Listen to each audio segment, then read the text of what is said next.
The palace is vibrating. The Golden King and Queen Naomi have just sat behind closed doors to unveil 6 projects of fire for 2026. These are not just plans. They are answers to the cries of the poor, the sick, and the children living in shadows. Welcome to Crown Gist. If you want the realest updates and the deepest secrets from the palace, you are in the right place. To my Crown Gist friends and families, if you haven't subscribed yet, hit that button now. Don't let others tell you what you should have watched first. A quick prayer for you. As you watch this, may every door that has been locked against your progress be forced open, and may your own golden season arrive before this month ends. Amen. The air inside the palace of the land of the Golden Crown was so heavy you could almost feel it pressing against your chest. It was the kind of silence that usually comes before a massive thunderstorm. The Golden King sat on his throne, his presence filling the room, but his eyes were not on his subjects. They were fixed on Queen Naomi. Now, listen to me, my Crown Gist friends and families. Many people say I praise the Golden King too much, but how can I not? When you see a king who carries the burden of his people like a heavy garment, you must shout his praise. He is a king who truly loved his people. Queen Naomi stood before him, looking like a vision of grace and strength. She didn't come to talk about jewelry or palace parties. No, she came with a blueprint that would shake the very foundations of the land. She had 6 bold projects born out of the pain she had seen with her own eyes. Remember, even after that massive wahala she faced during her charity work in Ibadan, she did not stop. She's not the kind of person to say, I am no longer in the palace, so let the people suffer. No, her heart is made of the same gold as the king's. She began with the first project, the Heart of Learning. Her voice was steady, but you could hear the fire underneath. She told the Golden King that the children on the streets are not unserious or lazy. They are simply locked out. Locked out by school fees they can't afford and hunger that gnaws at their bellies. My king, she said, her voice echoing through the hall. We are going to take the abandoned buildings, the old community halls, and the places the people already know. We will turn them into lifelines. She explained that this wouldn't be a fancy system for the rich. It will be for the boy who watches the school gates from the gutter and the girl who hawks potted with her mates and class. There will be free uniforms, simple and dignified. And most importantly, there will be food, because a hungry child cannot learn anything except how to survive. The Golden Crown elders starting to color their faces like masks. You could tell that some were impressed, but others were already calculating how this would affect their own tower. The suspense in the room was so thick you could almost grab it with your hands. Queen Naomi wasn't just building schools, she was building a future that some people wanted to keep hidden. As she finished explaining the first stage of the Heart of Learning, she paused. She looked at the Golden King, and for a moment, the whole world seemed to stop. The first project was just the beginning. What she was about to reveal next would make the palace pillars tremble. The atmosphere in the palace shifted from heavy to electric. If the first project was a spark, the second one was a forest fire. Queen Naomi took a deep breath, and you could see her eyes glistening under the palace lights. This wasn't just a presentation. It was a woman pouring out her soul for those who have no voice. She introduced the second project, Mercy on Wheels. My Crown Gist friends and families, when she spoke about this, the room became so quiet you could hear the heartbeat of the person sitting next to you. She didn't talk like a queen looking down from a high balcony. She talked like a woman who had stood by the bedside of a dying mother.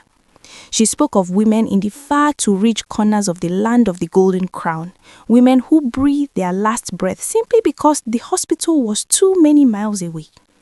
She spoke of men who felt a sharp pain in their chests but ignored it, not because they were brave, but because the consultation fee alone was more than their monthly salary. She spoke of children whose common fever turned into a funeral because help arrived just an hour too late.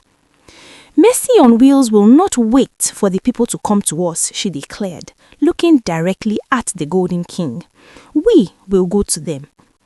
The plan was intense. She described mobile clinics, state-of-the-art vans equipped with basic drugs, diagnostic tools, and nurses who actually have a heart for the people. These vans would roam the streets of Lagos, starting right where the Equity Hospital stands. They wouldn't wait for emergencies. They would visit regularly to build trust. Imagine the scene. A van pulling into a dusty village, and for the first time, a pregnant woman receives a checkup without having to trek for 4 hours. This project represents urgency. It's a message to the poor that their lives are not secondary and that poverty should never be a death sentence. But as Queen Naomi spoke, you could see some of the Golden Crown elders whispering. Why? Because a healthy population is a population that can ask questions.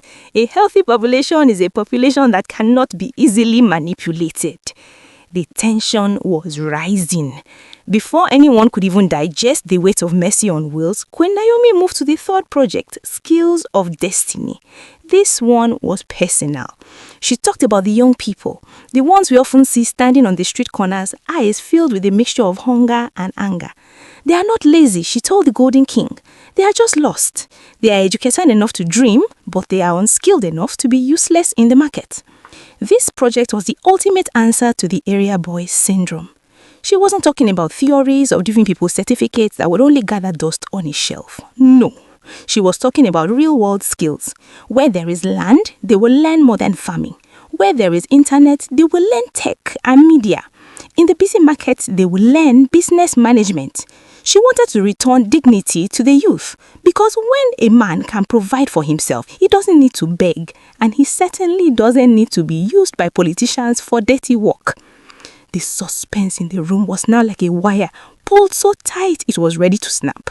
Queen Naomi was effectively planning to empower the youth so much that they would no longer be dependent on the crumbs from the tables of the greedy. The Golden King sat back, his hand on his chin. He was watching his queen and you could see the pride in his eyes, but also a hint of concern. He knew that what she was suggesting was a revolution. She was touching the very things that kept the big men in power: ignorance, sickness, and poverty. By the time Queen Naomi finished explaining how Skills of Destiny will work, the sun was beginning to set, casting long dramatic shadows across the palace floor. But Queen Naomi wasn't done, not even close. She had 3 more projects to go, and the next one was about to touch a topic so sensitive that even the bravest elders were shifting in their fleets.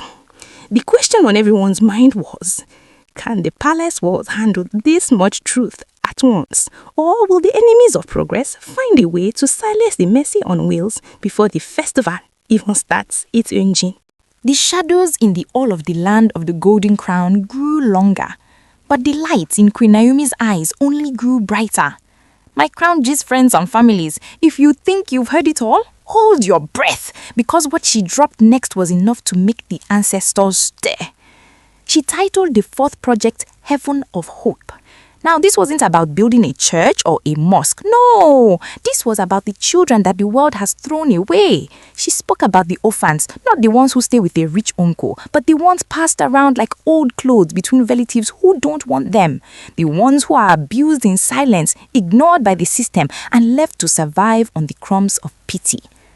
Heaven of Hope is not an institution, she said, her voice echoing with a mother's pain. It is a home. We are not going to manage these children. We are going to raise them. She explained that the first stage will be creating safe houses that actually feel human. No cold walls, no iron bars. She wanted caregivers who are trained to love, not just to watch. She talked about integrating education and deep counseling, making sure that by the time these children grow up, they are not released into the world empty-handed. She wanted to raise humans, not statistics. The room was so silent that the sound of a pin dropping would have sounded like a gunshot. The Golden King was nodding slowly, his heart clearly moved by the thought of the fatherless finding a father in the palace. But then Queen Naomi shifted her weight. The mood in the room changed instantly. The air became sharp like a blade. She was about to unveil the 5th project, and this one was the most dangerous of them all. She called it the People's Voice. The Golden Crown elders suddenly sat upright. Some of them began to cough nervously. Why? Because this project was a direct attack on the status quo. Queen Naomi explained that many people in the land of the Golden Crown suffer not because help isn't available, but because the people in the middle, the gatekeepers, block the way. They drown out the cries of the poor with bureaucracy, fear, and greed. The people's voice will be a direct channel, she declared. No more middleman, no more come back tomorrow when a man is hungry today.